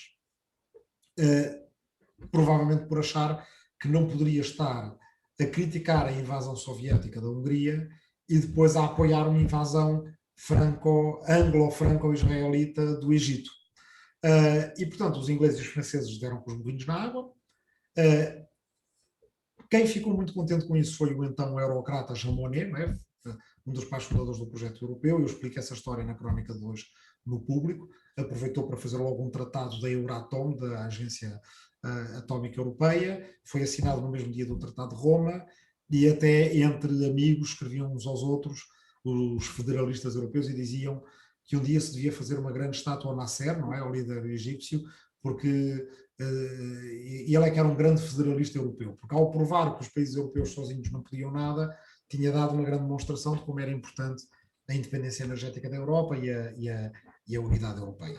Mas é a partir dessa crise do Suez que depois então os Estados Unidos passam a ser aliados de Israel, e em que agora a situação é de facto do lado republicano inamovível. Os maiores apoiantes de Israel no lado republicano nem são políticos judeus ou as comunidades judaicas, são os evangélicos. Há muitos evangélicos que acreditam piamente que é preciso que os judeus todos voltem para Israel para haver a chegada do Messias e o Apocalipse, e não tenho dúvida que estas comunidades evangélicas têm uma grande força no Partido Republicano. Os democratas, apesar de serem historicamente o partido das comunidades judaicas progressistas, também por isso, não é? Apesar de, é também por isso, Bernie Sanders é precisamente alguém que vem de uma dessas comunidades, do Brooklyn, que é praticamente, eu não sei qual é a percentagem de refugiados judeus oriundos da Europa, dos vários pogroms e da Segunda Guerra Mundial, mas está certamente nas várias dezenas, e não será menos do que 20% ou 30%. E são mais críticos de Israel. E, portanto, podem, ou melhor, mais críticos de Israel, mais críticos das políticas de Netanyahu em Israel e podem, enfim, servir de algum desbloqueio, mas é muito difícil. E, mais uma vez, o que era importante era a Europa ter uma palavra, ter uma proposta grande, ambiciosa, para desbloquear um processo de paz que cada vez está mais longínquo. Essa proposta poderia ser até a de acesso, se a gente pensar Israel, Palestina e Líbano, 3 países que têm muito a ver com a Europa, que não estão muito perto da União Europeia. Chipre é da União Europeia e é ali, a 60 quilómetros do Líbano, e basicamente uma entrada no mercado único ou até uma adesão à União Europeia, tudo junto são 15 milhões de habitantes, não faz uma enorme diferença, e isso poderia ser em troca do reconhecimento da independência da Palestina, em troca de um plano de paz, seria uma maneira de pagar uma dívida que a Europa tem, que no fundo está no início desta história, porque se não tivesse havido o Holocausto, muitos judeus europeus não teriam ido para Israel, e isso teve impacto sobre palestinianos e sobre libaneses também, e seria uma maneira de ajudar à prosperidade daquela região do mundo e, de certa forma, trazer o Mediterrâneo mais para o centro da política europeia, que seria uma coisa importante, inclusive para nós. Nos Estados Unidos estas coisas são mais difíceis, o apoio a Israel, a bem ou a mal, faça Israel, esteja Israel certo ou errada, o apoio reflexivo e instintivo a Israel, acaba por introduzir uma grande assimetria e não dar nenhuma vontade a nenhum governo israelita de negociar, porque em qualquer negociação perderá mais do que aquilo que tem a ganhar com uma posição de força e com o apoio de Washington. Não estou a dizer nenhuma novidade, estou só a fazer uma descrição do que se passa, mas de facto não vejo, não tenho, eu que até tenho fama de otimista.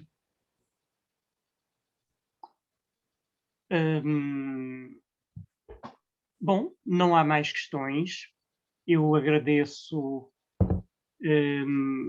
esta conversa fantástica dinamizada pelo Rui Tavares. Lembro que daqui a um mês, na última segunda-feira de abril, que eu penso que vai ser dia 26, teremos, aliás, um colega, penso eu, de Rui Tavares. Vamos ter André Freire, que nos falará acerca de os poderes do Presidente da República Portuguesa, breve discurso no rescaldo das presidenciais de 2021. Esta exposição estava apontada para janeiro. No dia seguinte à eleição do presidente, infelizmente por questões técnicas não foi possível, e portanto tê-la-emos daqui a um mês, e mais ou menos de que é que falaremos. O presidente português é eleito diretamente pelos portugueses, o que confere grande representatividade simbólica e equilíbrio perante as forças políticas e instituições da sociedade. Porque é que Portugal optou pelo regime semipresidencialista? O que é que o presidencialismo americano nos diz sobre os possíveis riscos dessa concentração de poder? Qual o limite e os limites da magistratura de influência presidencial? Quais têm sido as diferenças entre os primeiro e segundo mandatos presidenciais? Será de tudo isto e de muito mais que falaremos. Rui, diz. Sim, estava, porque vi que aí no bate-papo estava duas coisinhas pequeninas. Três. Okay. Uma é que me enganei, chamei Helena a Ana. E, portanto, a pergunta que eu tinha respondido era da Helena, era da Ana, e da Helena há uma pergunta sobre o problema racial, que depois aqui tanto o Rui Antunes como a Amélia salientaram. Eu, em parte, abordei quando disse que o grande desafio da democracia americana é ser uma democracia multirracial, ou seja, que, por exemplo, o direito de voto não tenha os enormes diferenciais étnico-raciais que tem nos Estados Unidos. Há uma dimensão também importante política nisto, que é o facto de os Estados Unidos, estando a caminho de se tornar uma nação de maioria de minorias, por assim dizer, não é? Em que todas juntas as minorias são ou serão mais de metade da população, serão, digamos, isto não tinha que ter uma tradução partidária, mas tem, não é? Neste momento, o partido que é ele próprio, que tem como base eleitoral uma coligação de vários tipos de segmentos, incluindo as minorias, é o Partido Democrático, que tanto pode ser o partido dos brancos progressistas da costa leste e da costa oeste, como o partido dos afro-americanos, como o partido de outras minorias étnico-raciais e nacionais nos Estados Unidos e culturais. Os republicanos tentaram várias vezes sair deste beco sem saída, porque percebem que se, com as tendências demográficas dos Estados Unidos, se forem um partido homogeneamente branco, mais velho, mais masculino e mais rural, isso significará que vão ser uma minoria permanente e que a certa altura uma minoria tão clara que nem todos os truques e manhas do filibuster às leis eleitorais os safam. Tentaram, através com George W. Bush, hoje em dia pouca gente se lembra, mas era suposto ser um candidato mais próximo dos hispânicos do que Al Gore, e não só dos cubanos, dos outros hispânicos também. Os cubanos da Flórida, em geral, costumam ser sempre republicanos, mas faltam os outros hispânicos. Trump é uma das situações em que, para as quais o Partido Republicano vai olhar, é que Trump, nas suas enormes contradições, apesar de tudo, teve mais, não era difícil, porque os votos eram muito poucos, teve mais votos entre negros e hispânicos do que os seus antecessores, do que Mitt Romney, por exemplo, e, portanto, alguns republicanos podem pensar, bem, mas apesar de tudo ele serve-nos para sair, se não seríamos ainda uma minoria mais minoritária, mas, acima de tudo, o que vai suceder nos próximos anos é que o Partido Republicano vai ter que se decidir. Muitos eleitores não vão perder a memória tão cedo, e aqui o ponto fundamental do ponto de vista eleitoral é ver o que é que acontece ao Texas. Se o Texas, que tem uma composição demográfica um pouco como a da Geórgia, não é? A Geórgia votou por Biden desta vez quando era um estado conservador. E o Texas também tem muitos hispânicos, não tantos negros como tem a Geórgia, tem muitos jovens, é muito dinâmica, e portanto o Texas pode passar a eleger, por exemplo, um senador democrata. E se um dia deste o senador Ted Cruz, republicano, perde e é eleito um senador democrata, esse será um bocadinho o toque afinados, não do Partido Republicano, porque a política americana tem tendência a ter dois partidos e haverá sempre algo naquele lugar, mas da atual estratégia do Partido Republicano. No dia em que eles percam o Texas, eles vão ter que reconfigurar completamente a estratégia, e isso vai dinamizar as coisas na relação entre política e questões raciais. Como já no passado, hoje em dia não é muito lembrado, mas o partido racista, propriamente racista, era o Partido Democrático. Não em todos os Estados Unidos, mas no Sul.